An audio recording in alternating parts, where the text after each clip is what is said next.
I did it again. Got my earpieces. Anyways, hey everyone.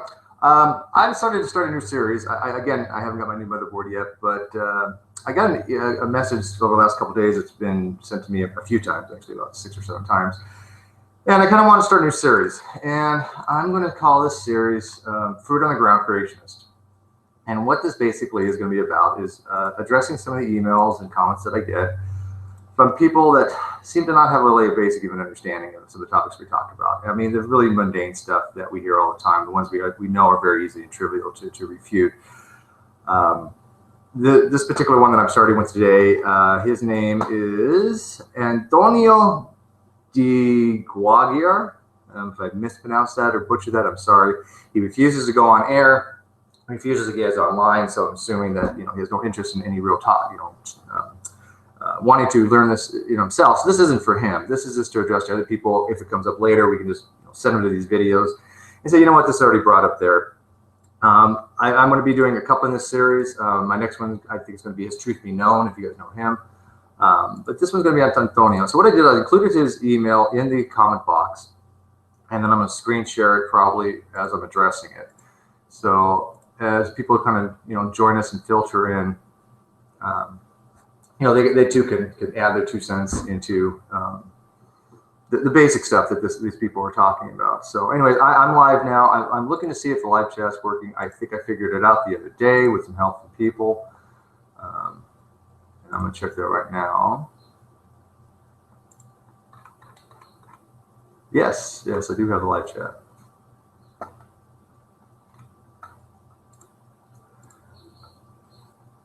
Okay, let me see if I can get to this email here and bring it up so I can kind of go over it as we're doing it. And I'm going to screen share. If you pop in and say something, because I might be tabbed out here.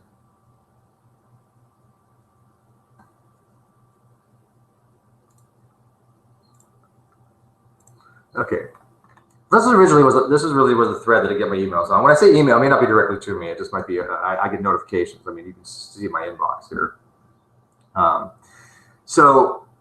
This one's from Tommy Hall, and we of course engage him all the time. He said, hey, wow, why don't you just Steve McRae's struggle against NF regarding evidence of power speciation, mutation, and evolution. Anyway, I already know the story there, so I'm not going to get into that. That's already been addressed. But this guy, Antonio, let's see here.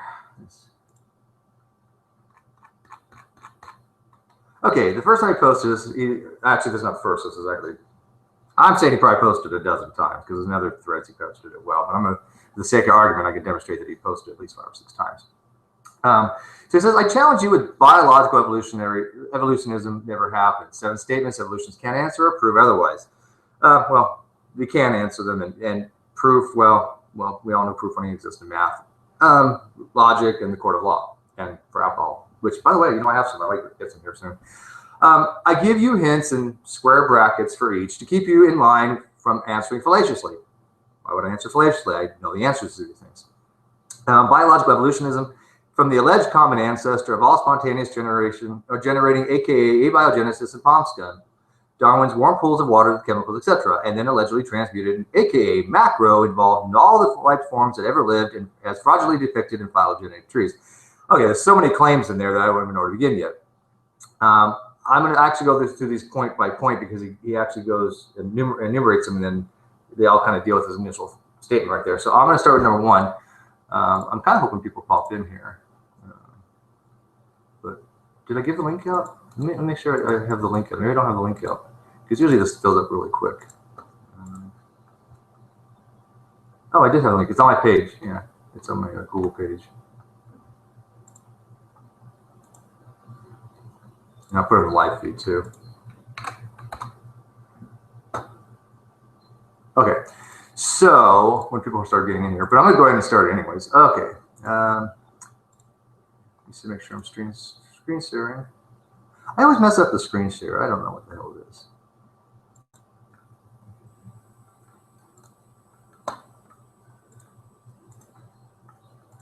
Okay, so you should be able to see this, and now you can follow on. Okay, so the first thing he says is, never happened historically. According to evolutionism, fairy tale that humans were not around the witness, the alleged primordial soup spontaneously generation, aka biogenesis, of the alleged first common ancestor. I'll do my radio voice. And all non-living and mindless chemical elements that have transmuted, aka macro-evolved, into all the life forms that ever lived. Duh, the alleged historical events never happened. Okay, wow. You know, this video might be longer than I expected. I only want to do it for about an hour, but let's address these things point by point. Never happened historically. Well, evolution is not something that happened historically and opposed to not happening today. Evolution takes place every single day.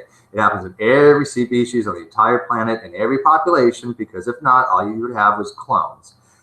If you are not a clone, then evolution took place when you were born, because the genes from the recombinant DNA and mutations that are in your body, it changes the allelic frequency in the entire population of Homo sapiens sapiens. So anytime there's a reproduction, anytime there's death to take something out of the gene pool, anytime there's a fixing of an allele or a loss of heterozygosity, anytime this happens, you've got gene flow, you got all that stuff we always talk about. That's, you know, things that develop into evolution, or a change of allelic frequency. So it never happened historically. That's trivial to demonstrate it's not true, because we see it happening all the time. We see it happening today. If it happens today, we can say that it happened yesterday. We can say it happened tomorrow, because we follow what's called uniformitarianism. And yes, you can reject uniformitarianism. I don't care. But if you've got a better way that works, let me know. The problem is, if you reject uniformitarianism, what you're saying is, well, we have no way to know that yesterday and tomorrow are going to be different, or any different from today. And if they are yet different from yesterday and today, then basically you're saying that no scientific model could ever work. Because if we make a prediction that something's going to happen tomorrow, but we say, you know what, the laws of physics could change any time, then we cannot do any predictive modeling, because we have so much uncertainty at that point. So the reason we have uniformitarianism is for that very reason, so we could do predictive modeling. Hey, Isaiah. Hey, do my check so I can. Oh, shoot. I'm here. I don't have my mic right now, so I'm getting a bit of. I'll get an echo. Okay. Hang on 1 second. Okay. Just keep me honest here, because I screw up my screen share. So let me know if you can't see it. Can you see it? I see it. Antonio is such a fucking dumbass. He's blocked. Yeah, I know. No, this is why I'm calling this literally fruit on the ground creationists. I mean, this is not like, you know, the people we talk to that still don't know anything, but at least give us an interesting dialogue. I mean, Tommy Hall, say what you want about him, but the guy can carry on a freaking conversation. I mean, we can talk for several hours. He's been in, you know, a multitude of ones of our hangouts. I mean, so Tommy Hall is not fruit on the ground by any stretch of the imagination. I may disagree with him on a ton of shit, but we're talking, you know, apples and oranges here. So anyways, yeah, but I do want you to chime in. If other people come in, let me know. Okay, so it says, you know, according to evolutionisms, which I'm not even sure of the word, but I'm going to go for the benefit of the doubt here. Fairy tale. Okay, automatically throwing that out there. It's a fairy tale without even giving you any evidence that it's a fairy tale. But okay, whatever. You know, people, I guess, do that with the Bible, and, you know, I think it's wrong too, but whatever. To throw that out there without actually finding evidence why. I mean, there are some correlations in the Bible about fairy tales with the dragons and unicorns, but I get that. Anyway, side thing. I'm very ADD today. I don't know why. The fairy tales that humans were not around the witness. Well, this goes into that whole were you there thing, the whole Seitan and Hovind, were you there? We don't have to be there. Science is based upon observing things today, and what we do is we look at what we have today and we say, okay, what are we trying to see what happened in the past? And that's what science does. It formulates a model. It formulates a theory called a scientific theory, which is not like a colloquial theory, it just means like conjecture. It is a all-encompassing body of knowledge that includes facts and laws and everything we know about that topic of discussion and that subject. And when we form these scientific theories, they are to describe observed observations. We don't time travel. We don't go back in time. If you were to make that stipulation, we would not have science, because if you really think about it, ooh, I think I'm flying here. Everything that you observe happens in the past. It takes time for light to even hit your eye. I mean, literally, we are living in the past. So that is a dumb stipulation to say no one's around the witness. We're not required to go back in time and witness these things. We're not required to go back 4 billion years to see the formation of life. That's a ridiculous stipulation to put on science. What we do is we say, we want to know what happened back there. What do we have today that we can look at to see what happened? And then he goes on to the alleged primordial soup, which doesn't really tell me much. if you want to use the primordial soup to say like the initial chemicals and the montmorillonite and the initial RNA and all that stuff that started forming the complex complex carbohydrates, amino acids, and lipids, and whatever that were coming together to form the initial protocells, that has nothing to do with evolution. That is, as we know, abiogenesis. So, I mean, obviously he's making a fundamental category error here, that he's somehow relating abiogenesis to first common ancestor, and he's calling them mindless chemical elements. Well, yeah, all chemical elements are mindless. Okay, there are directed and non-directed chemical things. It's a little bit too technical for you and me to understand about the difference between a directed element, a directed chemical, and an undirected. I know in directed chemicals they use them for CAT scans, tomography, and biological assays, but I don't know that much about it to tell you the main differences between a directed chemical process and an indirected chemical process. But it has nothing to do with some entity actually making the direction. It has to do with the chemical attachments directing it, like a field or something to direct it, if I'm not mistaken. But somebody who's a chemist could come in and tell us that. And then transmuted, aka macroevolution. Well, that's not transmutation. It has nothing to do with transmuted, and it's not aka macro evolved into all the life forms that ever lived. Well, he initially said pond scum. See up here, pond scum. Well, pond scum is algae. Pond scum is green algae. It uses chlorophyll, chloroplast. It's photosynthesis. Okay, we don't have those things. We're not plants. We don't have chlorophyll. We don't have chloroplast. We don't use photosynthesis. We use the citric acid cycle for our main thing of energy, ATP. We did not evolve from plants or algae. I mean, you're talking two different trees here. Matter of fact, I might do this. I have to have a computer here. I'm going to go over to Wikipedia. Cool that I actually can do this a long time now since I get my motherboard. Wikipedia domain. I think it's on a 3-domain system. Oh shoot! You know what? I hate Yahoo. Just go to Google like actual people do. Wikipedia, and it's domain biology. I think it's it's in the 3-domain system. Let me go back there. Okay, so this is the phylogenetic tree of life, simplified, highly like okay. Oops, I don't want to click on that. No, that's not what I'm looking for either. Oh yeah, it is. Okay, so you can actually see here that plants, coming out from eukaryota.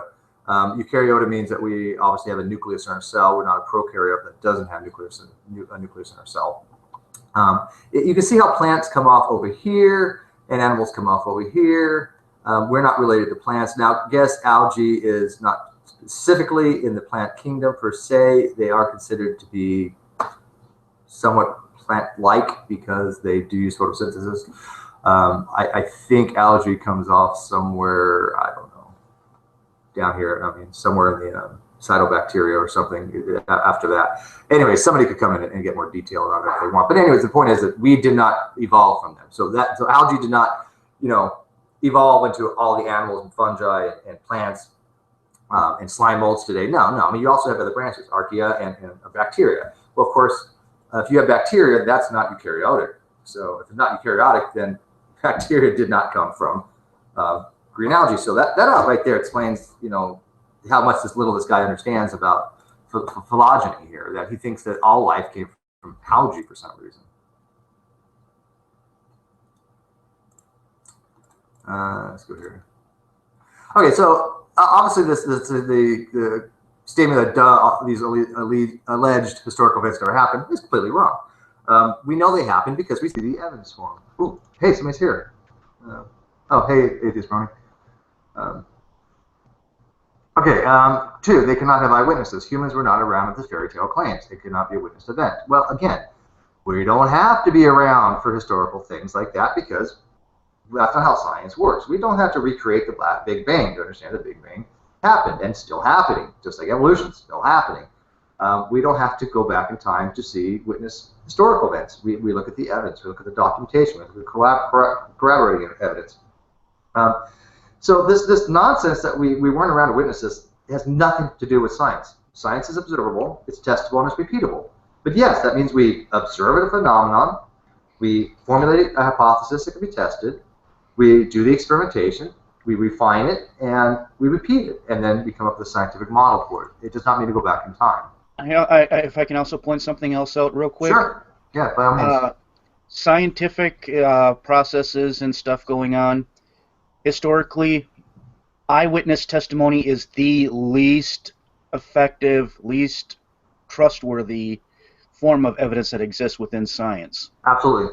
Yeah, absolutely. I mean, without question. Now, yeah, I will say that eyewitness testimony is still evidence, but you said, it is the most unreliable, if you had to pick a hierarchy of evidence, eyewitness testimony is way the hell down here.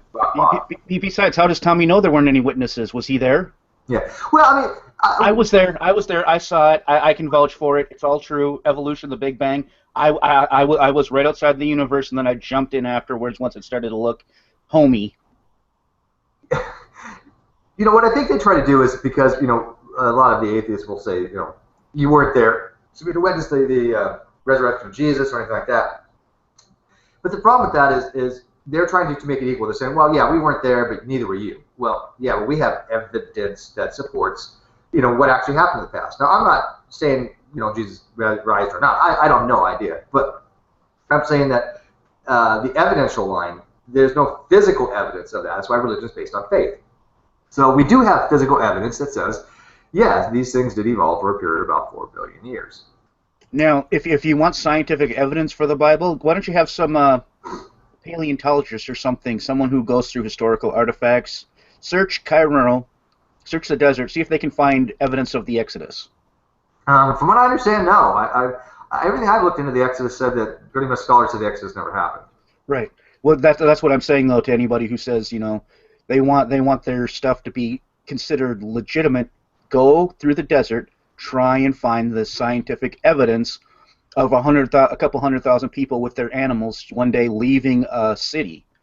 If you can find evidence of the Exodus, that would be a huge step towards, you know, at least us considering it from a scientific perspective. Yeah, isn't it weird that they left really no evidence whatsoever, if that was the case? And I mean, it's not like the atheist community saying this. This is the general mainstream big name scholars and religious people are saying the Exodus never happened. So, you know, I will default to experts from that. By the way, I'm kind of looking at the live feed every so often since I figured out how it works now. Spoken play, I mean, please jump in if you get a chance. I want to talk to you anyway. So, okay, we're going to go back to our thing here because this is more about, you know, foot on the ground creationists rather than religion. But I'm going to present again. We're going to go to your email.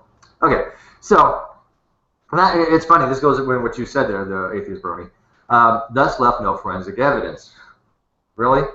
Ever heard of the fossil record? Or the study of trace elements? What is it? Ichnology. It's a study of scat. I'm going to look it up here. What is it? Study of trace fossils. Oops, I can't type today. Trace fossil. If you look at trace fossil, yeah, ichnofossils or ichnology. Yeah, I mean, there's evidence. There's trace evidence. There's paleontology. I mean, come on. So to say there's no evidence, I don't even understand that to begin with. So let's exit out of here. Oops, I'm just all over the place. I'm just going to click as many tabs as I can to get where I want. I told you ADD today. Okay, since evolutionism never happened. What does that mean? Anybody? I notice how he says Lamarckism does not make fossils. Deleterious mutations don't make fossils. He's just throwing out in the hand. Yeah, you're reading ahead, but yeah, I caught that too. Okay, evolutionism never happened. Evolutionism. I don't know. Is that even a word? Can we look that up? I'm curious here. What do you guys think? Do you think this is actually a real word? I bet you'll get a creationist website. Wikipedia.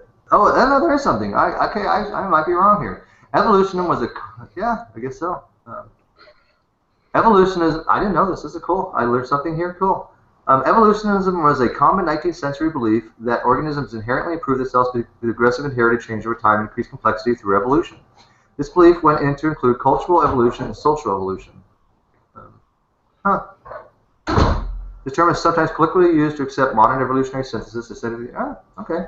I don't use that term, but I'll take it, okay? See, this is why you look stuff up, people. Hasn't Google great. But again, push as many tabs as I want here. Okay, there were no forensic evidence. Well, we just saw, forensic evidence. We saw that there's a study of trace fossils for that. If they says fossils not evidence of evolutionism, says evolution does not make fossils. Well, duh. Fossilization is a process by which bone is converted into minerals because of mineralization process. There's different types of fossilization. But yeah, evolution has nothing to do with fossils. Fossils is just something that is usually rapidly buried, and I say rapidly like a mudslide over even a long period of time. Not like the geological, the global flood. They say that's ridiculous. But yeah, who says evolution makes fossils? Anybody heard that claim before? No. No, he's just making this stuff up. So, he has, I don't even know where he gets that claim from. Natural selection of very rare and delirious mutations. Well, no. Mutations are not very rare. They're rather common. And not all of them deleterious. So there are beneficial mutations. We've already established that. In fact, because this is a video on this, if you go to creation.com, CCR5 delta, delta 32 mutation. This is creation.com. This is one of the leading creationist web pages on the internet. Oops. Yeah, great. I don't want to hear you. Okay, a very beneficial mutation. Okay, this is Creation Ministries International. They talk very specifically about CCR5 delta 32, a very beneficial mutation. This is only one. I can name a dozen of them. So. Mutations are not necessarily bad. People think the word mutation all of a sudden is like a bad thing. You can even have, a mutation. You get like a single. We talked about the single nucleotide polymorphism, which is just a change between like two DNAs. You have two nucleotides, the base change, but you have no change in protein because the codon hasn't changed. So it still codes to the same thing.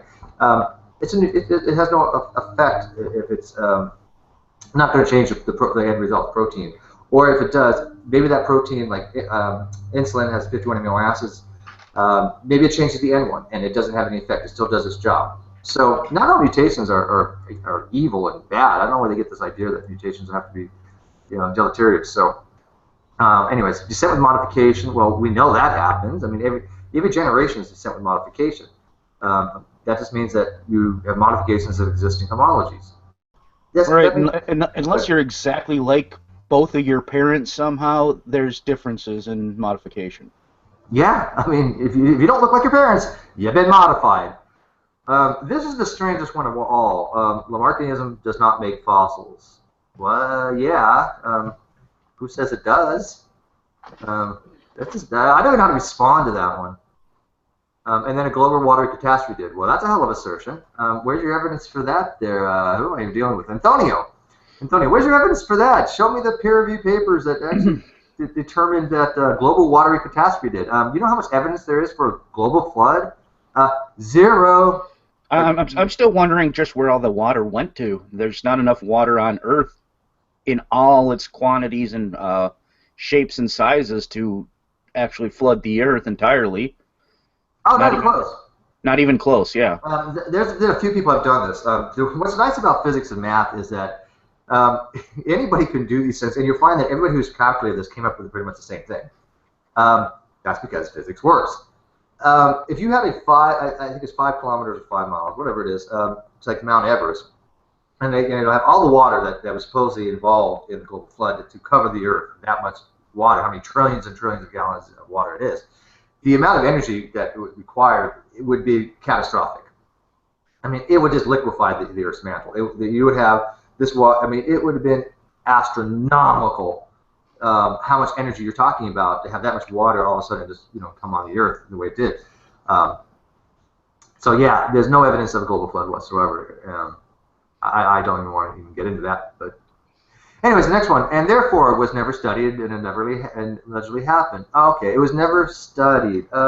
Let's go to Google Scholar. Hey, Reds, how are you? By the way, Evolution. Right, see, by the way, I was looking up elephant tusk evolution incisors.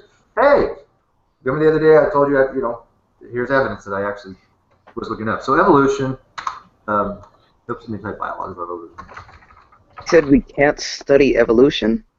Yeah, I mean, what are all these freaking 3 million results about evolution and biological macromoles? Okay, that's a little different. I have to say, who exactly is making all these dumb assertions? This gentleman, his name is Antonio. Oh God, DeAguiar. Some jackass I never heard of. Yeah. Oh yeah. This is my series called Fruit on the Ground. Creationists. These are people that refuse to basically engage online. They're not somebody who has any kind of basic understanding of any of this material. They're not part of the Google Great Debate community. They just send me messages all the time. Like this guy, I'm not even lying. Look how many times this guy wrote this shit to me. Let me go back to my comments. I'm wondering how we can't think evolution. I mean, I just read a paper on the evolution of orphan genes, so I don't know what he's talking about. Yeah, Well, I don't know.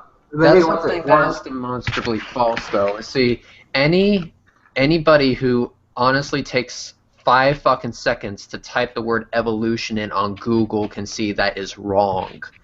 Another thing that you can do to figure out that this shit is wrong is just by looking at the medical field. Also at the fact that we know exactly why you don't look exactly just like your parents. I mean, everything that we have done in the medical field, in the lab, as far as, and also based on what we can see in the fossil record, that is the study of evolution. By definition. I'll get in a second here. Let me go just a little bit further before we okay. So anyways, you can see how many times this guy wrote this shit to me. I mean, look at my mailbox. That's me to him. Here he writes me the same shit over again. I mean, literally. And then he does it again. I mean, and then he writes them in other forms too. So he has cut and pasted shit. This is not somebody who wants to engage in dialogue. This is somebody who just cuts and pastes. So that's why I'm making this video, Fruit on the Ground Creationist. When I get my board, I'll make my cool videos. But okay. Therefore, since it never happened historically, and that can not have been eyewitness or only forensic evidence, then evolution cannot be studied using scientific method. I'm going to beat my head on the table here for a second. Okay. Fucking stupid. Yeah, I mean, evolution is we use the scientific method to determine how this shit happens because we look at things and we study. Before I go to number 5, because 5 is probably the longest one, it's the most ridiculous in some ways. Jay, do you want to address 1 through 4? What do you think? And by the way, I read your thing on that engineer trying to be a biologist. Holy shit. I thought it was legit first. I was like, oh, okay, a guy that knows about biology, that's an engineer, cool. The first thing I read, the first claim that he made, I was like, what the fuck is he talking about? Yeah. Can you hear me okay? Yes, we can. Go Okay. ahead. It's all yours. Yeah, that was posted in a Facebook group, a creationist, well, a mixed, Facebook group. And of course, it's one of those things, you see it's kind of like what you're talking about here. You see these different creationists; they just post these lists of stuff. Somebody is currently posting a list of 44 things. They're posting it 1 per day. I'll have to find the link to that, but it's all nonsense. And why these people think they need to post these lists up there that are usually utterly ridiculous? Let me look at your you want to see the list again? Yeah. Yeah. If you could put the list up on my link here. Okay. Yeah, because this is first of all, it's redundant, and this is something I've seen happen a lot too. There was one thing called like 13 Grims for evolution years ago that I kind of knocked down, and it wasn't even 13. It was more like 10 or 9 because they kept repeating stuff. And this is what this guy's doing. But actually, I'm gonna if my I'm gonna send you this guy. I wanted to. Oh, here we go. I wanted to find your post. I've got it right here. So for their list, so they 1, 2, and well, 1 and 2 especially are kind of the same thing, you know. Does it never happened historically? Thus cannot have eyewitnesses, and thus left no forensic evidence. That's 1, 2, and 3. That you're just saying it didn't happen. To say that the argument they're trying to use here is, well, we weren't there. Yeah, and we aren't in outer space either, but we still have evidence that proves to us that Pluto exists and that stars exist and that redshift exists. Much of science we don't literally observe. Just recently, didn't they? I think it was in my feed just the last few days, they got their first actual picture of an atom or something like that. And that was really cool. We don't observe much of what happens in science. We go by the experiments we have. Well, we don't directly observe, excuse me. We go by other observations. I'd like to have someone out there show me the last time they saw gravity. And they're going to go, oh, look. And we're like, no, that's a demonstration that something's pulling it down. It doesn't tell us anything about what it is. Oh, and when was the last time you saw magnetism? When I used to take a magnet in the sand and get all the iron out of it. Yeah, that's the effect. Let me do that. Anybody that is go do that. Sorry. Yeah, that is the effect of magnetism. That's not magnetism. Yeah, I know. Just like when you drop a pencil, that's the effect of gravity. That's not gravity. Did you used to do that as a kid, though? You get those really strong magnets that just go in the dirt and just move when I was a kid, I loved that. You get all the iron out of the sand. It's like I had a little box filled with iron filings to play with. You don't realize how much stuff is in the sand, do you? Yeah. Yeah, that was so much fun. All that kind of crazy, simple stuff. Or like, I can't tell you the number of things I burned with a magnifying glass. Oh yeah, we used to. The main thing that we do is what tells me that Pluto exists. It's not the fact that I've been to Pluto, because of the mere fact that I'm alive and not very much dead. But it's the fact that there's currently information being beamed to my computer screen right now based on a craft that we shot towards that planet or dwarf planet, depending on what your religion is. Yeah. Minor planet. I'm a planetist. yeah. So Pluto's a planet because my religion says so. But no. I was hurt when that happened. And also based on the fact that I saw New Horizons launch from Cape Canaveral. I was there. Mm-hmm. So, but eyewitness testimony is unreliable. Are you sure? Yeah. But the way that Pluto was discovered was not because somebody saw it. We knew Pluto existed because of other observations that said there's something there. Yeah, gravitational observations. And that was the same way Uranus was discovered. And now the other one too they discovered they don't even have a name for yet. Yeah, and this is how we know that there is an Oort cloud, although creationists deny that there's an Oort cloud because they it doesn't fit into their little plan of things. It all started with Newton's laws, and through Newton's laws we discovered a few planets, and we also found something that nobody has saw, the Lagrangian points. Mm-hmm. Oh, I've got a really good one, and those of you who are into physics will get a kick out of this. Please show me potential energy. I'm just thinking I could do this here. How about something like, I don't know, potential kinetic. I don't know. I know. You can't even really show kinetic energy. You can only show the results of kinetic energy. Let's see. I had a video here of Saddam Hussein. Now, where was it? But this is... Just don't get into potential and actual like a trade rattle thing. Yeah. Oh, no. Blew your mind. But this we could, if we sat here for a while, we could think of all sorts of things that we don't directly observe, that we aren't there to see. Even if you look at, okay, how about the explosion of Thera, which obliterated the island, which is now known as Santorini, which ended the Minoan Empire. We don't have any eyewitness accounts of that. We only have accounts of the results of it, like people sailing up to the island and discovering it fell into the ocean. What we do have is we have the geological evidence that that happened. But we could, you know, there's not far from me, there's an extinct volcano. How do we know the volcano ever erupted? Well, because it's a volcano and volcanoes erupt. Mm-hmm. But no one's ever seen it erupt. So those lava flows and the asphalt and the obsidian and all that other stuff that's come from volcanic Right, and rock. one of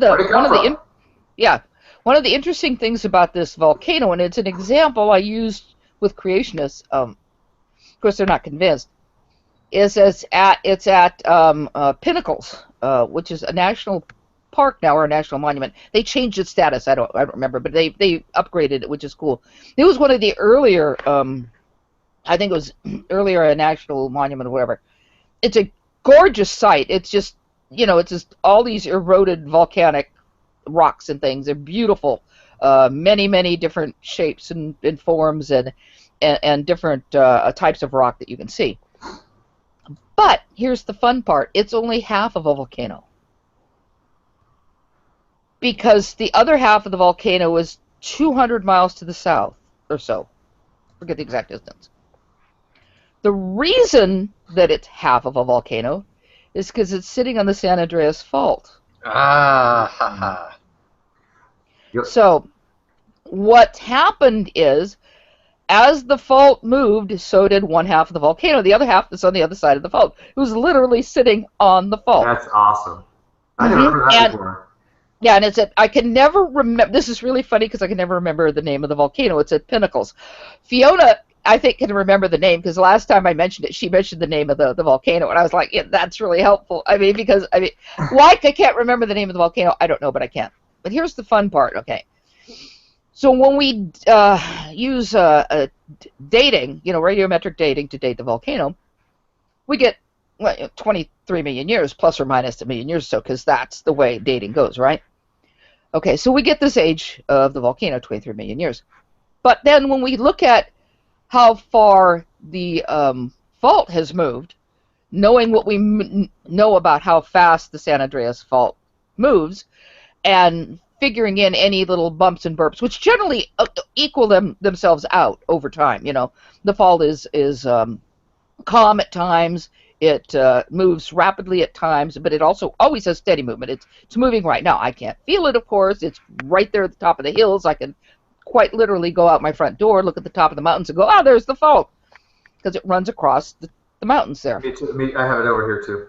Yeah, so you see what I'm saying. But so it's constantly moving, and occasionally, but overall, over time, it's just like, whenever you plot anything on a graph, you get a linear regression, right? And that line, well, not linear regression, but that line. It's not linear, but it's.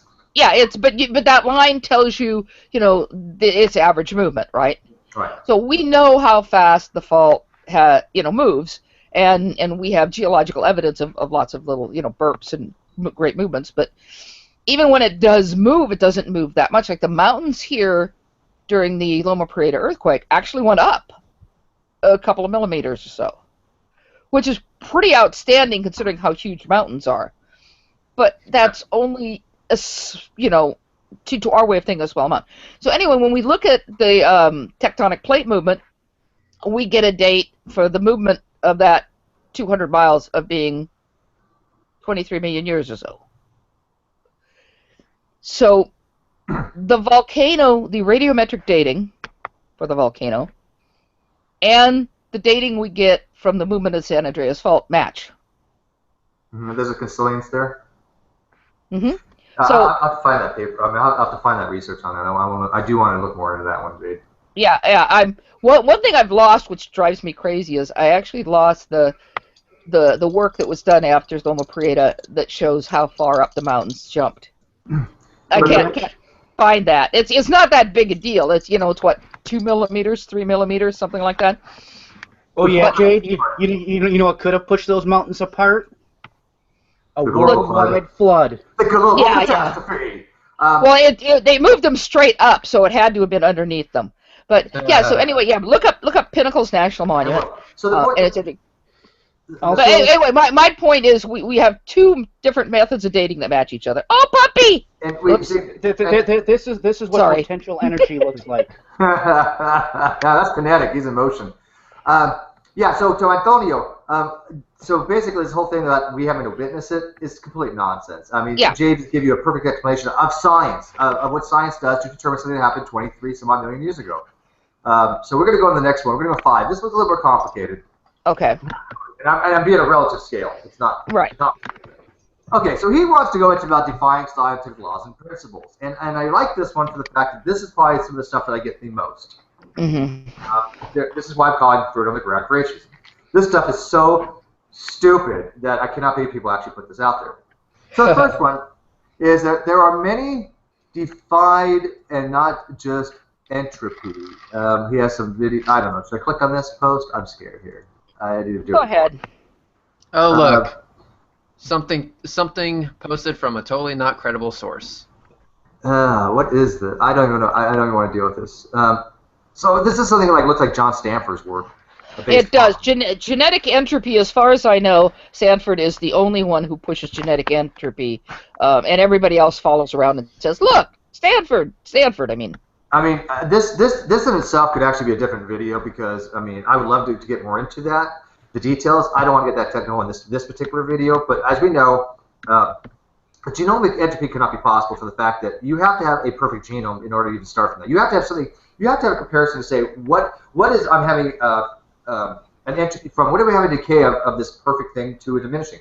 Evolution doesn't work that way. There is no perfect freaking genome. There's no perfect human. There's no imperfect human. There's just humans. You're using that reality talk again. Stop doing that. I know. Yeah, this is another case where I want to yell forums because there's so much Platonism and creationism. It cracks me up. I can't even verify some of these. I don't know about these 3 mutations per cell per day failed to be repaired. I haven't looked into that much to really check the technical details. But so what? I'll grant that probably because I know with the DNA enzymatic repair mechanisms, it doesn't always repair things correctly. It sticks in thymine a lot more often than it should because that's just how this shit works. If it doesn't know what the correct base pair would be, if you have a double helix split or whatever, it just kind of sticks shit in there in order to try to rebuild the DNA helix back to each other. Mm-hmm. So you still have these mutations that creep in. Why is that bad? That's what I don't get from any of these guys. What is it that makes these mutations bad? So I'm not going to go too much detail on that, but I would like to say that I'll have to look it up later, but there's a paper or article, I'm not sure which, but it was in a scientific journal that says how come we haven't become extinct so many times over, and it deals with this. If you just look at the math and you look at the problem is you're looking at very poor math and you're forgetting the fact that some of these changes are positive and that the negative changes are going to die out. Like Fiona says, dead things don't breed. Right. So, that's it. And I love when she says that. Dead things don't reproduce. Yeah. So I'm not ignoring John Stanford's work, but the problem is he has nothing published. His complete just throw it out there. Like you said, people like buying it. You know what? If you want to talk about John Stanford stuff, Antonio, find me his published papers, and we'll go from there because this is just assertions out there that doesn't make any sense in terms of biology. There's entropy in any thermodynamic process. We all agree upon that. But that doesn't mean that evolution can't take place. This goes into the first and second law of thermodynamics, conservation of energy and ever-increasing entropy, biological entropy, respectively. Okay, the first law of thermodynamics, constellation of law of energy. Listen, I'm actually bringing these things up. I want to go into the detail. First law, I want to see how he may have worded it, to why he thinks this relates to biology. Well, and you studied, nuclear, whatever the hell it was for. Yeah, I took thermodynamics. Yeah.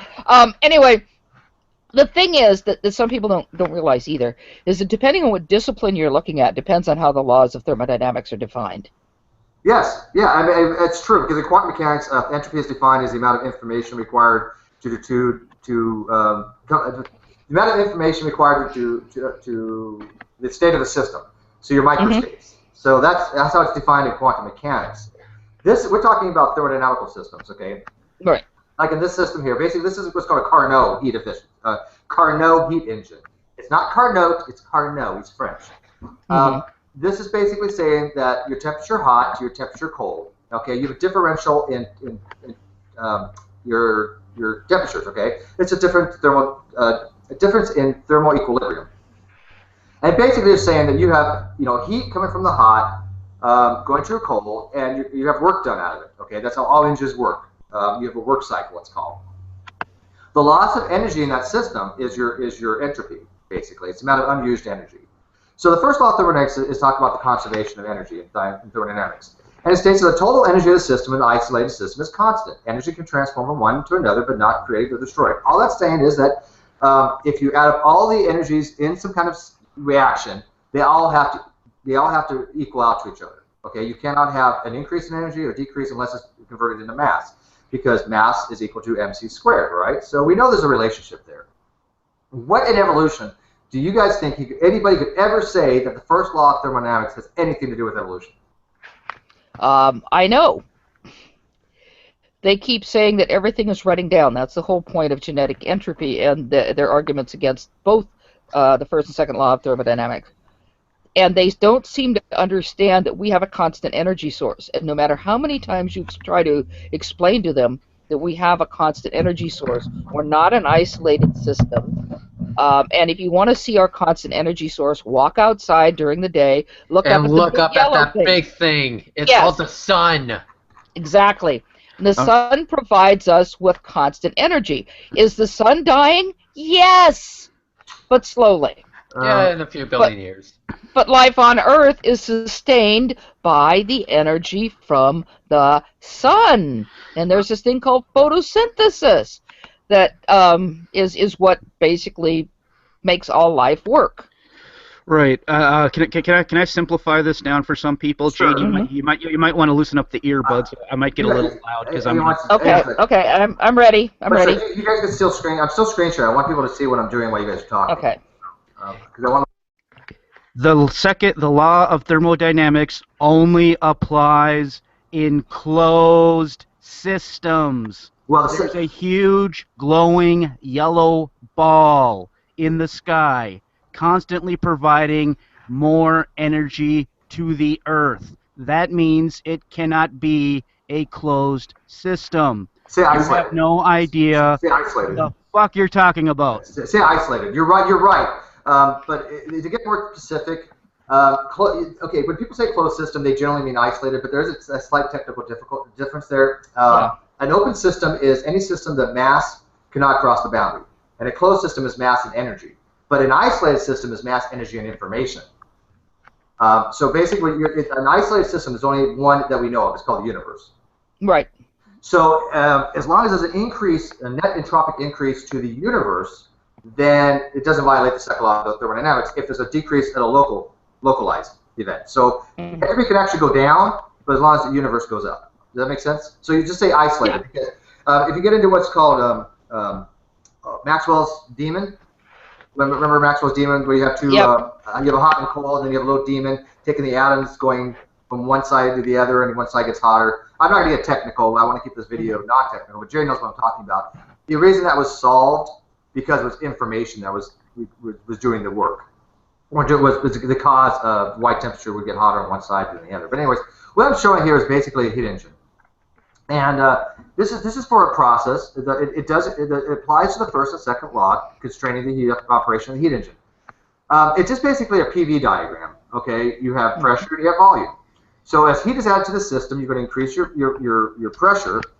Then as the gas, we're going to use a gas in this matter, it expands, okay, the work done by the gas, it's going to decrease in volume, okay? And then you have heat extracted from the system, and then you build it back up. This is called your work cycle. The area under this, which just doesn't show, by the way, if you were to take the integral from here to here, this area underneath this curve is the work done in the system. That's how you calculate it. That's defined. This area under here is defined integrally as, it's not in here, it's not the work in here, it's actually underneath this line. This doesn't show that for some reason, but I'll tell you that it's true, but it's under this line. But anyways, this is basically a simple heat system. Tell me how this has to do with evolution. It's not. We're not talking about a thermal equilibrium difference between a hot reservoir and a cold reservoir with the work coming out of it. So I don't know where people get this thing from. These laws of physics are violated by entropy. The Carnot cycle, the Carnot efficiency is actually your maximum amount of efficiency in any engine. Rev here actually works with cars. He's probably well aware of the Carnot efficiency. It's basically like 1 minus something divided by something for your maximum Carnot. You cannot get it better than this. In other words, if you had the most perfect system without any losses, any friction, this is the amount of horsepower you'd get out of that kind of engine. I don't know if he wants to get into that anymore, but that's what that is. Yeah, I'm kind of MIA right now trying to... Oh, sorry. Yeah, there's a couple idiots that I'm going to have to tend to... like I said, my goal is to basically take their stupid, form it in the shape of a cactus, and then ram it up their ass. So I'll be back in a bit. All right, thanks, sir. Yeah, please do. All right, we're going to go on to the next one. So I think we've destroyed the first law of thermodynamics crap that have to do with biology. I mean, yeah, he quotes creation.com, genetic entropy. Again, does not apply to the genome. Okay, it has nothing to do with the genome. Yeah, I understand there's biological processes within the system that can be a reversible thermodynamic process, but that's not what they're talking about. Go ahead. Yeah, and I've read Sanford, and it's an argument based on sand. It just doesn't work. It's a very creative way to try to prove something that doesn't exist. And if someone wants to go through that sometime in the future, happy to. But it honestly doesn't take long to defeat Sanford's argument. It's a bit like what's his name, Berlinski, who argues on probability. Mm-hmm. The problem is when you base your arguments on a false premise or false premises, there's nowhere else to go. Would you say that Sanford's work really kind of is more tailored to these people like this guy, Antonio, who just says, oh, it sounds good because I don't understand it? Yeah, definitely. All right. The next one. It's too bad Reg took off. I know he likes this one. The law of biogenesis. Life of non-living materials is impossible, i.e. abiogenesis. Formerly, spontaneous generation is impossible materialistically. There's so much wrong with that. Wow. Let me. I'll explain this one first, and then you can. The law of biogenesis by Louis Pasteur was saying that life doesn't begin spontaneously in full form. In other words, if you have some rotting meat, you're not going to have these flies that are just kind of created out of nothing. That's kind of, we didn't know how these parasites and these flies and these other things were coming about. So they did a test, and they put them in isolated jars, and they found that the jars with the meat in it decaying didn't have the flies, and the other ones were open to the atmosphere and had the flies. So they knew there was something going on there. So the law of biogenesis says that these things cannot fully form. It does not say life from non-life is impossible. Okay, it doesn't say anything like that.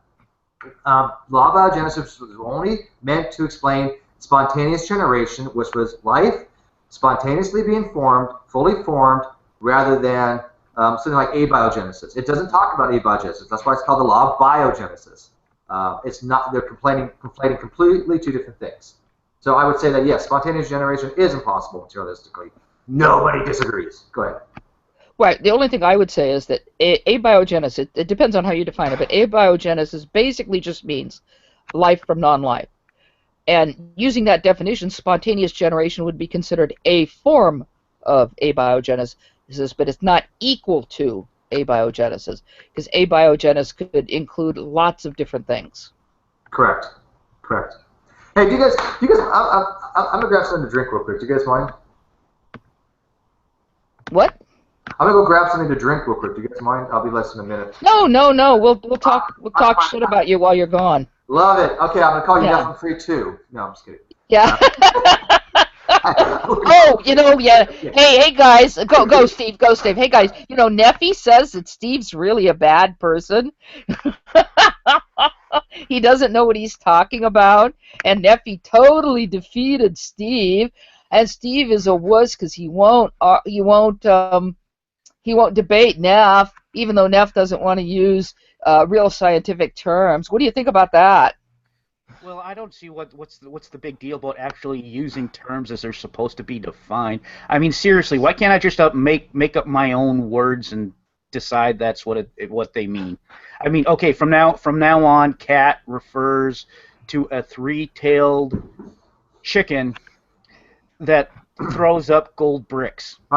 When I say I went to go get something to drink, I'm not kidding, man. I'm not going anywhere today. Oh no, Boone's Farm? Is that what that is? Yes, it is, dear. So this is my addressing email comments from Fruit in the Ground Creationists as I drink. Oh, okay.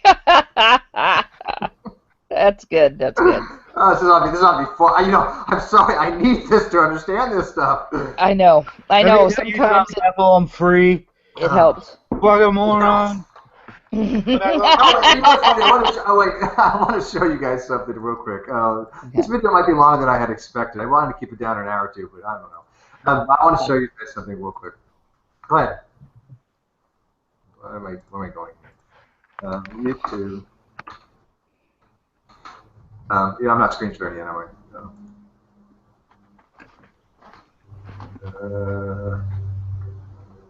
Okay, let me screen share this real quick. I just thought this was really kind of weird. I mean, I'm not saying anything that, because he has a lot more subscribers, but can you guys see this? Okay. All right. So his video came out 2 days ago. I mean, it was actually more like 2.5, 3 days ago. Right. Mine was actually after. So he has 200 views on his. Mm-hmm. Mine came out the day after. Has 302 views, and he has 4,000 subscribers. I know. I have 250. I think a lot of. I mean, wait, do the math here. I mean, how many subscribers do you have to how many people actually bother to watch that video compared to how many people I have to have how many views I have? I mean, I'm not trying to do a dick comparison here, but I mean, it's kind of weird that, I don't know. Anyways. I think Neff got a lot of subscribers years ago, and people are just ignoring him now, but they haven't bothered to unsubscribe. I'm subscribed to people that I haven't bothered to unsubscribe. You get lazy and you don't clean up your subscriptions. Yeah, it's very telling, isn't it? Though I mean, I mean, I can't really make any really major inference from it, but I thought I'd throw that out there because Nephilim is trivial. The only way people agree with him. You go to that video, by the way. Let me do that again real quick. Again, obviously, I think this video is going to be longer than I expected anyway. So shit, what the hell am I doing here? Was that finished? Dude, no, you have to understand the keyboard I'm on. I'm not used to this keyboard. It's a very flat. Oh. You know, you weren't required to finish that whole bottle in one chug, right?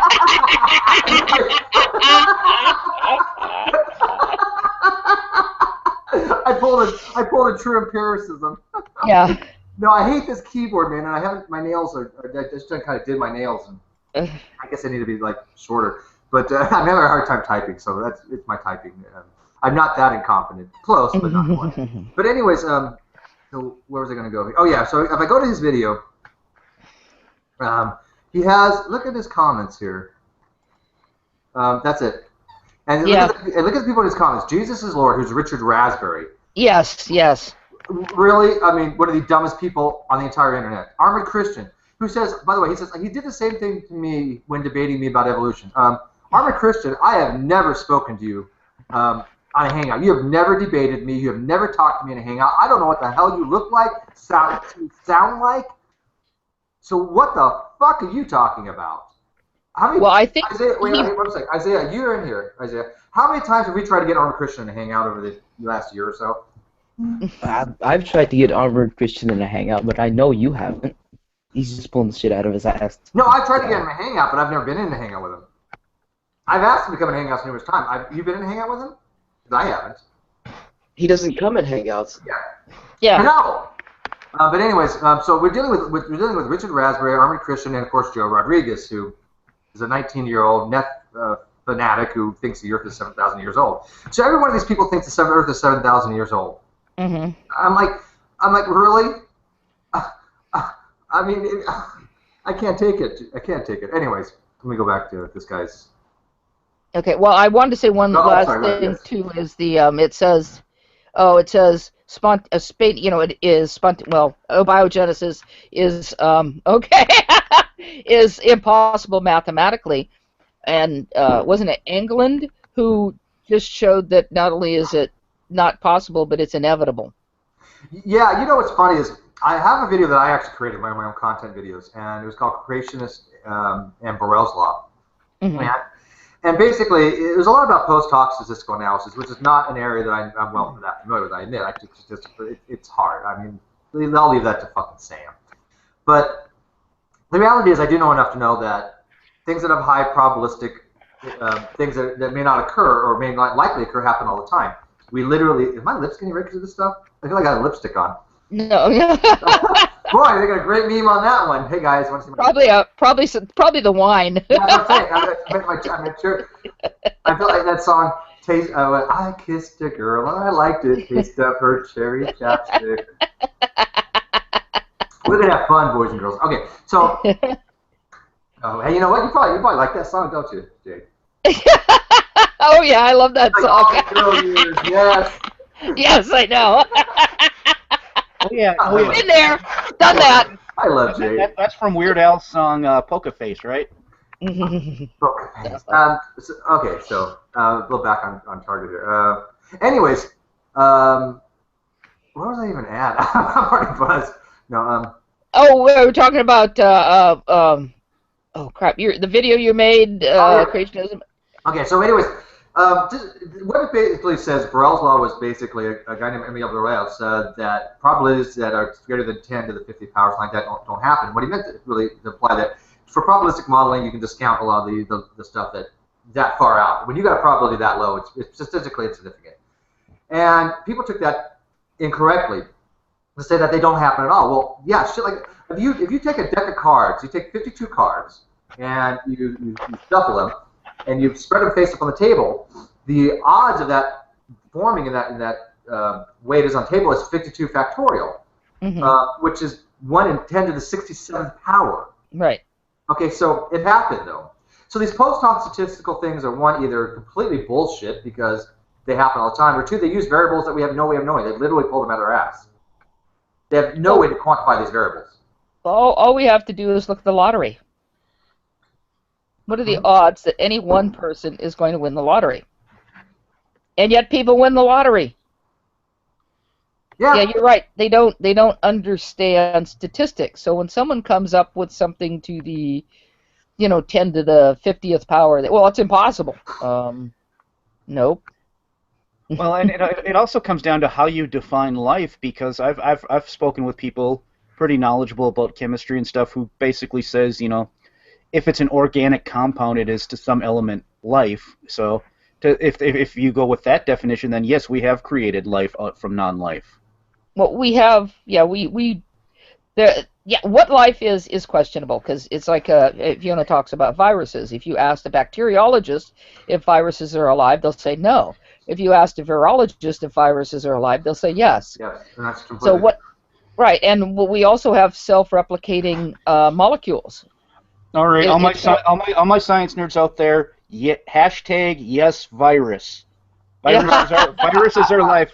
I always it bugs me. You know what? That's one of those things I can't make a decision on. I can't either. I don't know. Technically speaking, if you really go by the criteria for life, viruses are not life. But you know what? If they're not, then to me, I guess I would say they're life. They're living in some way that I think the definition maybe needs to be either changed. But it is true that a bacteriologist will actually say they're not, but a virologist would say they were probably. But anyways, I want to show you something real quick, and then we'll go on to this guy's thing. I think you guys haven't seen this. This is a TED Talk. Guy named Martin Heisnick. Heisnick? Is that how you pronounce his name? Yeah, it's called The Line Between Life and Not Life, and it's about protocells. And what he does is they take these chemicals, regular chemicals. I mean, they're not like they're like special stuff. They're just chemicals. And the way they put them together emulates life. It's hard. If you were to look at how these protocells work, you could not tell they were not actual living things. They're just blocks of chemicals. They mute. They do they have mobility. They replicate. I mean, it's amazing. So, anybody who hasn't seen it yet, I recommend this TED Talk because it really does blur the line between life and non-life. Okay? Yeah, and as I said, we have self-replicating chemicals. And we have protozoes. We have all these things that show us the direction of life and things we're just beginning to understand. The question of what is life is a really, really good one. And we can say, I would say we have what we call conventional life, which are the three domains. You know, the archaea, the bacteria, and the eukarya. And beyond that, we have semi-living. That we have question marks, and we don't really have terms for those things yet. Yeah, that's another thing too. It's funny you mentioned that. I just want to bring up real quick. When people say bacteria to us, if you guys look at those domains, when you're talking, you know, you saw the bacteria went one way and the eukaryotes went another way. Anything that's on that bacterial line stays in that line. You can't just jump from one branch to another. So when people say that we came out of bacteria, that's not correct. Now I understand that, you know, Richard Dawkins has said that before. You and I and the rest of us know what he means by that. He's talking about protobacteria, pre-bacteria. But you know, to a person who doesn't get it, they're like, oh well, you know, Richard Dawkins says bacteria can grow to humans. Well, that's not really what he's saying. He's talking about prior to that branch. Right. Well, what we're really talking about are prokaryotes becoming eukaryotes, probably through endosymbiosis, although there are other theories. That's what's meant. But no, we didn't come from bacteria. The other thing, just I have to throw in here while we're on bacteria, is what drives me crazy is when people will say, well, that's still a bacteria. This changed from one thing to another. It's still a bacteria. Well, bacteria is an entire domain. If I had a ficus plant and I managed to turn it into a giraffe, I would say, well, it's still a eukaryote. Yeah, and you'd win the Nobel Prize for falsifying evolution too. Right, exactly. But the point is, it's still in the same domain. So saying a bacteria is still a bacteria is utterly ridiculous. Yeah, I mean, and they don't understand that. I can understand protist and prokaryote to eukaryote. Maybe that's possible. I mean, when you're dealing with the first domain, certain laws don't really apply like that anymore. We don't know what the hell happened back there. Tommy loves to bring up horizontal gene transfer. It's a bush. It's a bush of life. We get that. Yeah. All right. So basically, we've destroyed the law of biogenesis with this guy. The next one, information science and theorems.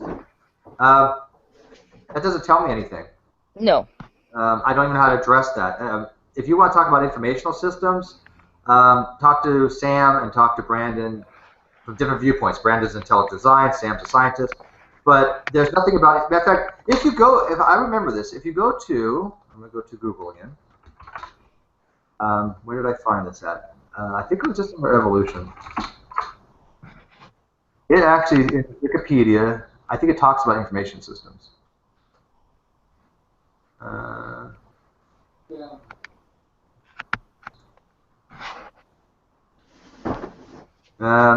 don't know where it is in here, but somewhere it talks about how much evolution has led to more advances in informational systems. So, yeah, I mean, yeah, we have information. I get that, but we're talking about teleonomic information. We're not talking about there's a teleology there, that some directed process of some entity doing it. It's undirected.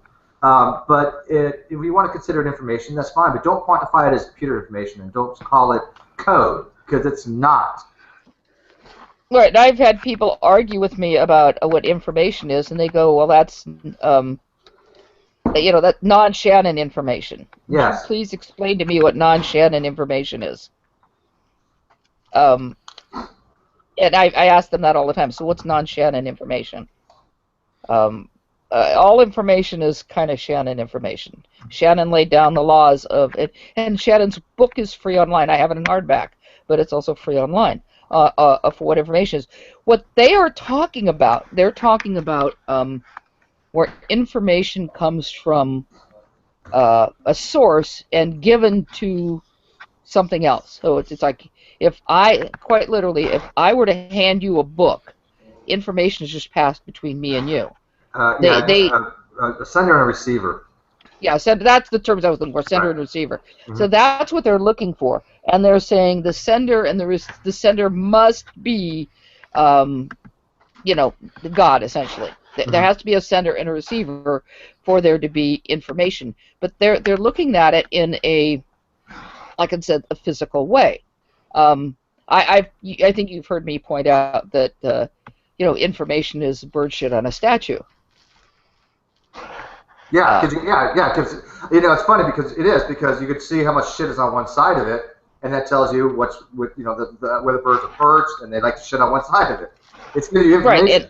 Right, and studies have actually been done of that. I read about it years ago, and those studies helped design better statues. Yes. So that it wasn't so expensive to constantly clean the bird shit off the statue. But where is the sender in bird shit on a statue? Is it the bird? Is it the shit? Is it the statue? Yeah, they really don't quantify their terms, very well when they talk about information science. No. No, but they're reading what other people have said, and they don't understand what other people have said. Like I said, the sender and the receiver. If you could please tell me which of those things, or is God telling you that the bird shits on the statue? Yep. Where's the sender? Yeah, so I mean, I don't know what to make of that one. There's nothing about information systems that fits evolution. Mendelian genetics. Okay, what does this tell me? He just lists Mendelian genetics. What? Okay, first of all, he's talking about defies laws and scientific laws and principles. What if Mendelian genetics is violated by evolution? It's based upon Mendelian genetics and cytoplasmic inheritance. So, hello. Go ahead. Neff brought that up in one hangout, and I wasn't paying attention because I sometimes I'm listening to hangouts like that while I'm doing other stuff, and I'm listening just to laugh. It's just humorous. And they seem to have some idea that they're looking at genetic inheritance in a really primitive way. First of all, we know that Mendel was wrong in some of the stuff that happened. He may have edited his works to, give the better, the majority of things went this way, so that's what I'm going to write about. But we know that Mendelian genetics isn't the be-all and end-all of genetics. And it isn't as simple as dominant and recessive genes, or, semi-dominant genes and things like that. And I don't really remember what their argument is there, but they're basically looking at a really primitive concept of genetics, and excluding things like gene transfer and polyploidy, which Neff did say he made a mistake, and epistasis, where you have multiple genes affecting your one criteria. Right, and we know that it's first of all, there is not one gene for a trait. Right. There's sometimes many genes for a trait. Sometimes the trait that we're looking at turns out to be more than one thing. It's not a trait, it's a number of things. We have gene expression that we know is different. The classic case that I like to bring up is the cat. Are you familiar with the cat Rainbow, who was cloned? I'm not. I'm showing you Okay. which we're not talking about right now on the screen, about epistasis. And multiple genes, the effect of one gene being present and more modified genes. Go ahead. Right. Well, with Rainbow is a calico cat that they cloned, and Rainbow, they deliberately chose a calico cat because they know something about gene expression in calico cats. So they cloned Rainbow, and so Rainbow is your typical calico cat, and here in the United States we call it calico. Elsewhere they say tortoiseshell, which is, so Rainbow, who you can see pictures of online, is black, white, and orange, right? Rainbow's clone is gray and white and tabby-ish. Rainbow is rather slender. Her clone, Cece, is kind of stocky, and they have completely different personalities. They're clones. This is what happens with gene expression. Now, when they cloned Rainbow, I'm sure they weren't really necessarily expecting a gray and white tabby-ish cat. They were probably expecting a calico with different markings. It just so happened they got something really different. They have the exact same genes, but the different gene expression between Rainbow and Cece caused different personalities, different coloration, different body structure. So this is something that these people don't understand. Just for one, gene expression, they don't understand. They seem to think that Mendelian genetics is going to, you're going to always have, you're going to cross the white pea and the red pea, and you're going to get, all red peas, and then the next generation you're going to get 1/4 white peas, 1/4 red peas, and the others are going to look red, but they're going to be heterozygous. Gene expression isn't considered at all in that. Neither are a lot of other things. So it's just, from what I understand, I'll have to listen next time somebody brings that up in one of these Fundy Hangouts. But from what I gathered, that's kind of what they're talking about. They're talking about a real simple, basic Mendelian genetics, the kind of stuff we learned in high school when we were learning really basic genetics. And they say, well, it doesn't answer for all this other stuff. Well, that's because you're neglecting all the other things that are happening in genetics. Yeah, I'm showing on the screen now what you're talking about. This is what we all learned in high school. I mean, this is basic for net square. You've got a dominant recessive gene. These are dominant, so basically how your genotype is going to be, how your phenotype. If you have something like this, you have 2 out of the 3 are going to have the G gene, so you have a different genotype, your heterozygosity. This is all stuff we've all learned before, but none of this stuff is violated by evolution. This stuff is a factor. I mean, this is how you get fixation. This is how you get. Right. And this doesn't limit. And this doesn't limit evolution. Evolution is not bound to this strict primitive form of Mendelian genetics, especially when you consider that you can have more than one gene involved in something. Right, which I don't think he was aware of, right? Yeah, no, he didn't, and he began genetics, and he did it very simply. He did it with peas and that were white and red, and he got. The first generation was all red. The second generation was 1/4 white, 3/4 red, although half of that generation was heterozygous. And then he used 4 o'clocks. And in 4 o'clocks it's different because he started with white and red and he got pink because of incomplete dominance. Yeah, and same thing with roses. You have red roses, white roses, and you can have a blending. You have pink roses. Right, and so, but that is Mendelian genetics in a nutshell, where you have a dominant and a recessive trait, and you have incomplete dominance. It says nothing about multiple genes affecting a trait. It says nothing about gene duplication. It says nothing about gene expression. And it says nothing about epigenetics. So basically what they're saying is that evolution can't advance because it's tied to strict Mendelian genetics. That's the way I think they're saying it. Okay, let me explain to you how a car works. I put my key in, turn it, and it turns on. This whole shit about internal combustion engines and batteries and all that's just nonsense. It's all fake. It just doesn't work that way. That's kind of what they're doing, though. And their whole argument is basically ignorance and ignorance. But I don't have too much. I mean, I want to keep this a little bit short. So let's kind of go through this more. The next one's going to be breeding limitations. Very limitation to biblical kinds, no crossbreeding between kinds is possible. Oh, please, dear God, Anthony, demonstrate that to me. I'll settle for defined kinds. It'll never happen. Well, but not only that, we not only have not only that we do have interspecific hybrids, where 2 species do hybridize. We have intergeneric hybrids, where 2 genera hybridize, which is more common in plants, which is how we got breadweeds, as I've talked about before. But we also, even in birds, have interfamilial hybrids, which is very rare in animals, but there are some birds that have interfamilial hybrids. The idea that all hybrids are sterile is false.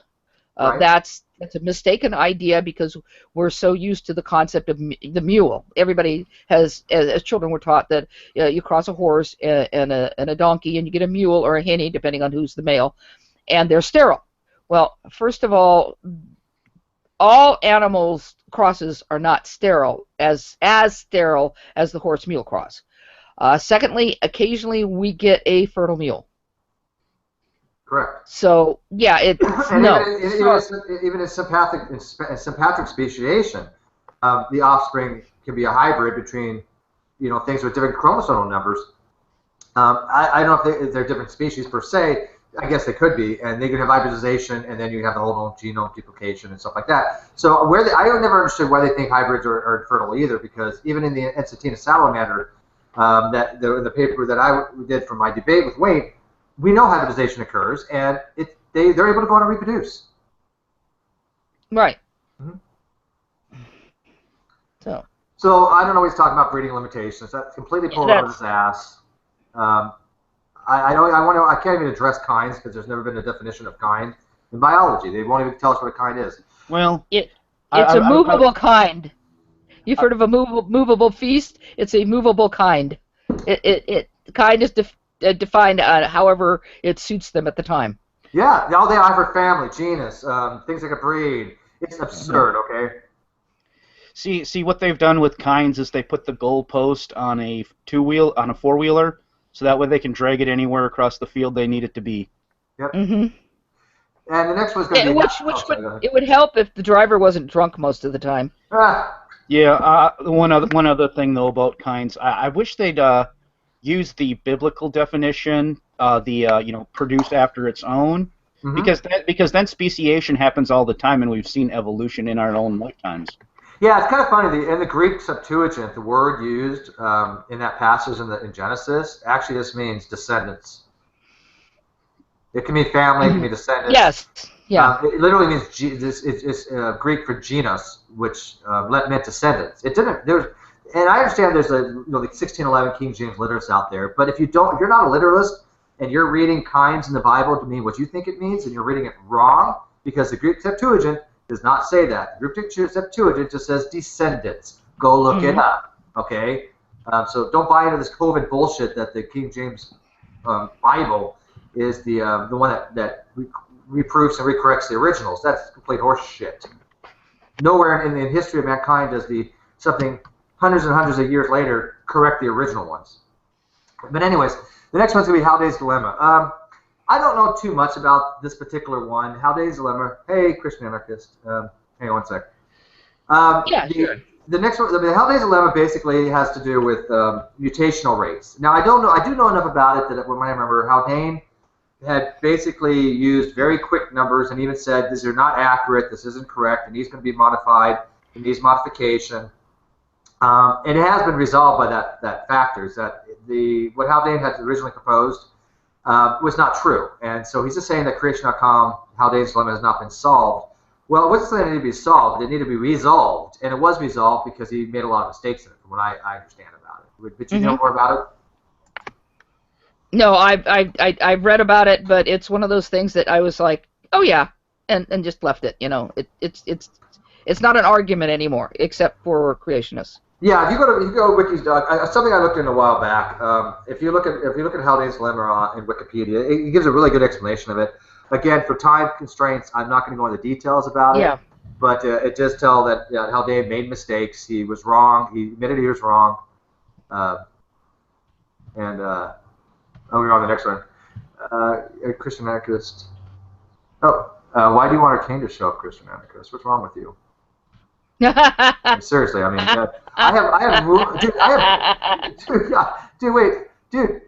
Christian anarchist. I'm drinking this shit and I still can't handle Arcane. Yeah. Okay? Yeah. It's funny the other day. He pulled this whole, give me evidence for evolution. And so I said, okay, well, let's talk about clades. And he's like, well, that's not evidence. I'm like, well, why not? He's like, well, that's not evidence. I'm like, well, do you accept that clades exist or not? He's like, well, that's not evidence. Well, my question to you is, do you accept that we have clades? That's not evidence. That's not my question. Do you know what a clade is? Does it matter? I don't have to know what a clade is. Well, yeah, you do. If you've given you as evidence, you need to be able to evaluate it. You know what a clade is. And I was trying to explain to him what a clade is. Cladograms and unique character combinations. I had no fucking idea what I'm talking about. So it's funny is these people want evidence, but it's literally someone trying to understand some complicated mathematical thing like Poincare conjecture or Riemann hypothesis, which isn't solved yet, whatever. And then not be able to want to study calculus in order to understand it. Yeah. So I mean, it's just absurd. They're down here and people up here. When you're asking for evidence and you don't even have basic grade school skills, of course you're not going to accept the evidence because you don't know how to evaluate it because you have no critical thinking skills. And you have no foundation. But anyways, let's go to the next one. Chemical laws. Well, you know what? Dragnon and myself, we went into this one before on another video. I don't even know what to talk about this one. There's nothing about chemical laws. We talked about bonding. We talked about hydrogen bonds. We talked about phosphodiester bonds. We talked about glycosidic bonds. What does any of these laws violate evolution, Jade? I have no idea.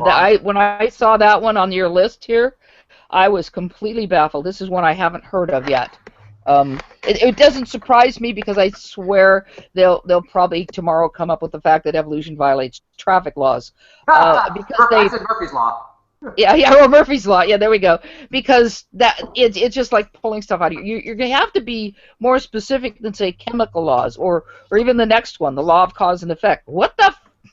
And you know what's funny is I even pointed this out to the Rumpus before he did his well, actually his post. Actually, he did a debate with Trey Jadlow, and I told the Rumpus, he's a physicist, and God, this guy's smart as shit. But anyways, I noted to him that he should have mentioned that there are not just things that have effects without a cause. There's things that we have no way to know what the cause is because there is no cause. Right. There's no information in the system. When you're talking about things like on the quantum level, like spontaneous fission, you're talking about electron capture, and you're talking about radioactive decay by the nuclear force, there is no information in the system. Quantum mechanics says there isn't any. You cannot know it. It doesn't exist, period. It's just like saying, I cannot know the exact momentum and position of a particle at the exact same time. Heisenberg's principle says, no, you can't. It just is impossible. So you can have an effect without a cause. It is quite possible. It happens all the time. But what does that have to do with evolution anyway? Someone is going to have to. Listing this crap doesn't do any good without explaining what you're talking about. I have no idea why the law of cause and effect is supposed to show that evolution couldn't happen. Well, I think he's gonna probably go for the you have to have the first uncaused cause. And that's going But back. that has nothing to do with evolution, just like abiogenesis doesn't. Yeah, I realize that, but they are very slippery. Yeah, talk about this is the Kent Hovind school of thought, where there are 6 kinds of evolution, I think. Yeah, of course. Which, and so, sorry, go ahead. and I've pointed out, by the way, yes, you can talk about cosmic evolution and so on and so forth. I can also talk about the evolution of dance. Yeah. Or the evolution of the novel. I watched that video, The Evolution of Dance. It's very good. Yeah, or the evolution of lots of other things. How about the evolution of fashion? Don't you mean the intelligent design of dance? Oh, yeah. Choreographers are intelligent. Good point. Well played, my friend. Well played. Very good. Very good. So the next one. This is my own law that follows that I need a good name for. How about the law? The law of square. The law of what does Dragnet call it? The fallacy of the square circle, or what? No, the fallacy of incomplete circles. Yeah. Yeah. So what is alive and possesses intelligence can contrive things, i.e. technologies, dwellings, etc., and living organisms and creatures. There's no such law. We have something called... he says that this is his own law, which that's not how the world fucking works. Yeah, you can't make up your own laws. I'm sorry. Well, what I want you to do is go rob the bank, and then when the cops come after you, tell them it's Tuesday today. My law says I can rob banks on Tuesday. Exactly. I mean, exactly. I can understand technologies and technologies possibly dwellings. No, we know animals have dwellings. Ever heard of a burrow? Ever heard of a nest? Ever heard of I mean, all these things that animals living. Hey, fish make bubble nests. Yeah. So I mean, I don't know. I mean, they're alive, but they don't possess intelligence. See, he basically says right here, alive and possesses intelligence. It doesn't. It's not an or. It's an and. And if you want to know more about this, by the way, Helena Handbasket's doing a wonderful job putting out Alex's Malpass's basic introductory to logic. She even had it broken down to, like you're an atom, you're not when I mean atom, I'm talking about proposition like A. So you're A, you're not A. You're parenthetical group, you're not parenthetical group. And she's talking about conjunctives and disjunctive syllogisms. She's talking about negations of things. She's doing a wonderful job for somebody who's never investigated Boolean logic or predicate logic or propositional and etc. quantifiers. Helena, you're fucking a genius. I'm telling you, she's so damn smart to be that autodidactic. Because that shit was hard for me. And I studied it. And I also feel like pointing out on this stupid fucking law he has here. All right, I'll give you that technologies and dwellings are contrivances, but I have no compelling reason to think that living things are like contrived or planned out. Right. Well, have you ever seen the really elaborate nests that some birds make? Yeah. Well, or what about a spider web? I will say this. That's a dwelling of a sort, a spider web. We we are fine with saying they're designed. A spider web is designed. A nest is designed. Life is designed. The human body is designed. So what? It's designed teleonomically. Nature is the designer. Right, and the thing is, he's just making a statement. What is your proof that only what is alive possesses intelligence? I can't remember who said it, but a lot of this comes down to they're kind of saying that intelligence requires intelligence, and my response to that is, if that's true, then couldn't it apply to anything else? Like the only mind that could create a chocolatey dessert is a chocolatey mind. Yeah. So I mean, that's a really broad argument there, Antonio. Yeah. I mean, it's just saying you're making your shit up. You basically in this say, I'm going to go ahead and make my shit up and just haven't got a name for it yet. No, it doesn't work that way. The next one, and therefore cannot be reproduced materialistically. Since evolutionism has never happened and defies scientific laws and principles, which we have not demonstrated by any stretch of imagination, the biological evolution from Pond Scum to all that ever lived cannot be reduced materialistically. Well, we already proved that everything that ever lived does not come from Pond Scum. That's stupid. That's green algae or green algae. Is there anyone in this hangout right now advocating for the teleological argument? No, we're not. No, what we're doing, Max, is Jade. I got to mute you real quick. Sorry. Okay. I got you. Matt, no, what we're tearing apart. I get all these mails, Max, and I get all these comments. I get notifications of the yin. I mean, if you guys saw my mailbox, that's fucking mail I get daily. And what I want to do, I want to start a series based upon fruit on the ground creationists. That actually, that's Max's making notice. Damn, Max, you're loud today. That's just addressing very basic stuff that they're not going to come on air and talk about these things. And I want to just go, you know what? When people mail these awful long lists to me, just go back and watch this video that's already addressed this crap. It's so trivial to knock out. So right. That's what this is. Well, I mean, as long as if I can just make a contribution. Of course. All right. I usually like to say, even granting the arguments, all it comes down to is redundancy, or usually, you know, an unsupported, or usually cherry picking, or some kind of. It usually comes down to redundancy or fallaciousness. Every time. Right, every time. So the first time, so when it comes down to fallaciousness, usually what happens is the design advocate says, well, only biological mechanisms can design. Well, my response is, well, no, we have machines that design things just as well as any spider or animal, and I wouldn't say those things are living, not at all. And they'll say, well, it doesn't really just turn. So at this point, they'll be, well, cherry picking, because they'll be only picking, you know, biological life that designs. Now they'll probably turn around and say, well, no, that doesn't count because it terminates to some kind of intelligence. Then I'll say, aha, so you're saying then that ultimately it's not going to come down to, you know, mechanical conditioning, you know, found in physics. It's going to come down to some intelligence along the line. Well, if the universe is ultimately the product of some pure intelligence, then that's called the cosmological argument. You're not really giving me a design argument. Right. Exactly, because it's unknown currently in physics whether or not we've come from a designer. So if you give me a cosmological argument, sure, I'll be willing to accept that as proof. But notice here that the teleological argument at this point is redundant. So you might as well be giving me the. I'm sorry. That's what he did before. He tried to bring up I think he tried to bring in a hidden cosmological argument with the cause and effect thing.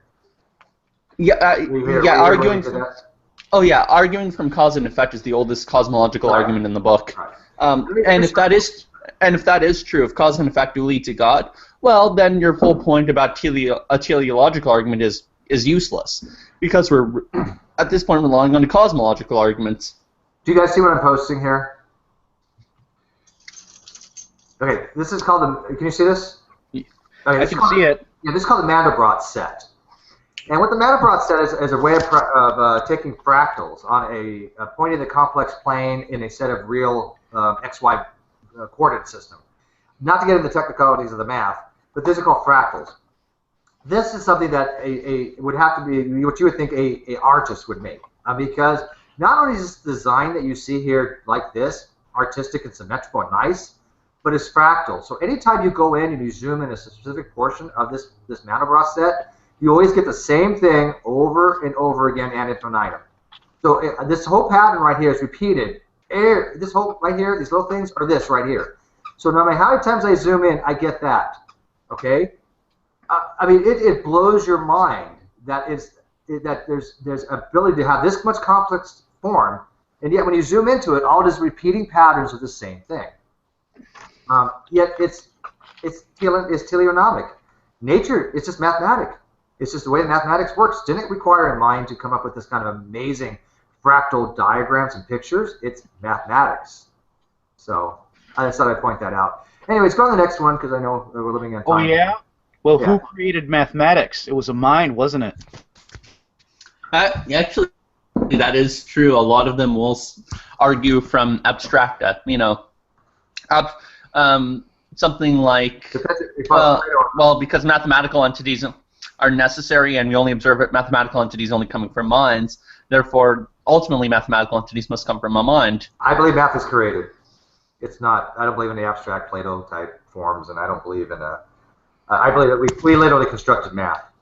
So, but anyways, moving on here, because I want to finish this in like 9 minutes, and then maybe I might do another one with some other buddies mail, but we'll see. And therefore, it cannot be reduced materialistically. We finished that one. This makes Pond Scum to whatever all lived evolutionism, an atheistic myth concocted by a reprobate atheist. Well, no, we've already demonstrated, conclusively demonstrated, that life did not come from Pond Scum. Again, we all know why. That is algae. It has nothing to do with atheism. It is a biological theory that explains biodiversity. There are more Christian people that totally accept evolutionary theory than there are atheists, thereby making this claim complete horseshit. I don't even know how people even get that. Aaron Raw has a brilliant thing on it called the Foundational Falsehoods of Creationism. And the first thing he has is that people equate evolutionary theory with atheism. And that's complete crap, because we have people in here right now that are theists. What do we have? And we have 2 people in here that believe in God, that are theists, and maybe myself in some ways. So all of us accept evolution. So if that doesn't destroy this guy's argument prima facie, I don't know what will. And I feel like pointing out, isn't a lot of the best evidence for evolution actually found by scientists who believed in God and were trying to prove his existence? Probably. Yeah. I mean, No, that was essentially it, actually. Yeah. I mean, historically speaking, absolutely. I mean, look back at the greatest scientists. They all believed in a deity of some kind. That is true. What happened was, essentially what ended up happening was, at least as I see the history of science, and I could be wrong about this, is we kind of went from looking at cause and effect to mostly looking at science trying in a Newtonian sense, where we just looked at our observations of the universe, put them into mathematics, and then just tried to find more fundamental laws. At least that's how it comes down to in physics. Biology is maybe something of a completely different animal. Jade probably can fill me in more on that one. Let's move on to the next one here. Not even a working hypothesis, much less a scientific theory. Oh, really? Well, I don't even get this one either. I mean, come on, this is absurd. Evolutionary theory is a scientific theory. I'm gonna have to. Can I mute Jade again? Sorry. And Max. Sorry, it's just I'm getting a black numbers. Oh, no worries. Yeah, I know. So, a hypothesis is something that we have an explanation for that we haven't tested yet. How is evolution a hypothesis? Not even a working hypothesis. Evolutionary theory is an embodiment of hundreds and hundreds and hundreds of thousands of peer-reviewed papers and studies and information that has demonstrated time and time again that the model works. So this guy who's just saying, oh, well, you know what? Okay, let's change it to gravity. Gravity is not even a working hypothesis, not much less a scientific theory. And when I mean the scientific theory of gravity, I'm specifically talking about general relativity. This is the absurdity we're dealing with these people. They just by fiat throw this shit out saying, hey, you know what, your theory is not even a theory. Well,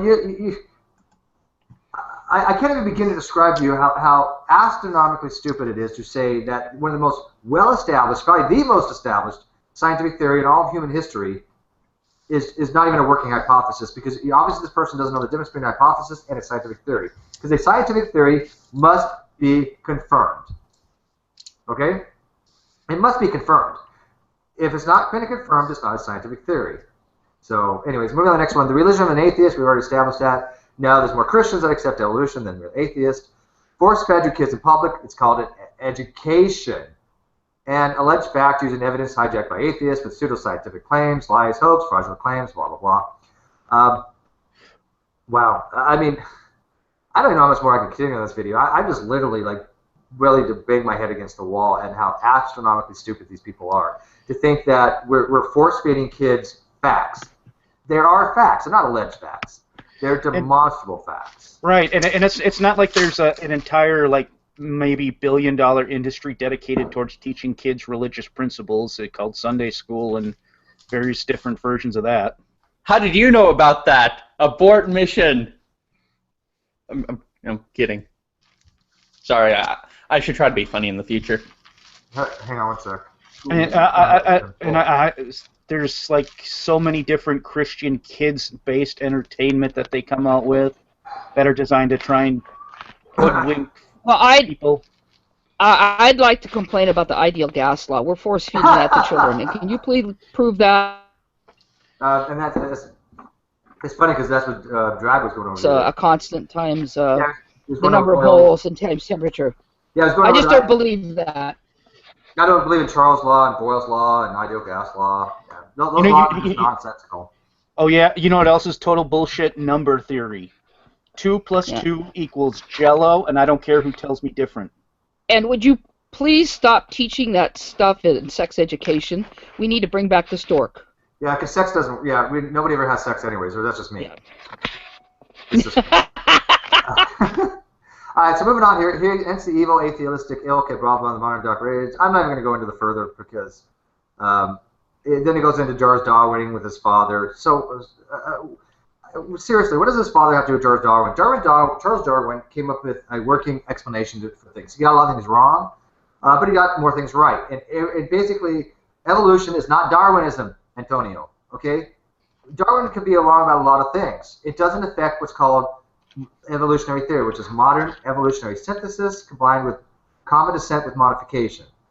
Apples and oranges. So anyways, I just want you to see that this is how I wrote to the guy back. I mean, I even wrote him, I said, since you want to engage in real time in a fair format where everyone gets a chance to speak, which references to like nephews hang out, I honestly just can't take you very seriously. I will address your claims, but not waste my time to go in any great detail. Obviously, as if you won't go on air, then I assume you honestly don't really care or know much about this topic. And so I just basically did a summation. But then he keeps messaging me again, and it's like, you know what? I'm just going to do this video series. So let me end this presentation. So basically, what we've done, we've dismantled this guy's verbosity claims that it's a fallacy of verbosity. And he thought that we couldn't address every single one of these because there's just so much of it probably, and normally I wouldn't. When I see those types of things, I pass them off, and I just say, you know what, this guy's not focused on one specific claim. He's just shotgunning the shit out there. Probably doesn't know shit about any of these topics. That's obviously the case in this particular one, Antonio. I think we've addressed it completely, thoroughly, utterly, and I don't even know what else we could have added to that to show how wrong this guy is in his conceptual understanding of these types of topics. So if anyone wants to throw things out, we've got 2 minutes before I end this feed. I may do another one on somebody else. I don't know. It depends on how much Boone's Farm I got left in the fridge. If you guys are bored, but go ahead and do a summation. I enjoyed it. I'm still astounded by the fact that this guy thinks he can create his own scientific laws. You know what? I'm probably going to remember that for a very long time. I remember the guy that wanted to create his own laws. He just didn't know what to name it. Well, to be fair, I could also create my own laws too. It doesn't mean the universe has to obey them. And might I suggest this guy and everybody else that you learn how to outline stuff? Because that's just a mishmash of nonsense. And it was worse as he pointed. He literally messages me this. I'm saying probably a dozen times between this and other threads. He's not the only time he's emailed me. So, I mean, it's a save. It's just copy and paste. But yeah, you got anything else to add, Jake? Yeah, I think this guy spends too much time on answers in G-Man. Don't give G-Man any ideas. Seriously. Oh my God, that would be a funny website to do, though, Hey, wouldn't it? Drew, can you make me a website? I know I love your grammar and spelling. Okay. Well, there's a certain person here on YouTube who took Richard Raspberry's old channel because he forgot to renew it, and made a different version of Richard Raspberry's old channel, which was hysterical. So yeah. I'm gonna end this live one. I have 4 o'clock my time. If I start another one, it'll be within 15 minutes. We have a couple people watching. There's one guy named His Truth Be Known. He does the same verbose thing. What I thought about doing, if I do number 2, and I do it today because I'm kind of having fun. This is enjoyable. If I do that, then we'll just skip over anything we've already addressed. We'll just see the other video. You guys want to try that, maybe? Yeah. Okay. So I'm going to end this video here, and like I said, I know how to do a live feed now, so if I do the next one, I'll just set it up. So thank you all. Antonio, you're welcome to address my comments. You're welcome to address my video. You're welcome to come in, but don't sit there and say we have not addressed your specific claims because we've annihilated them.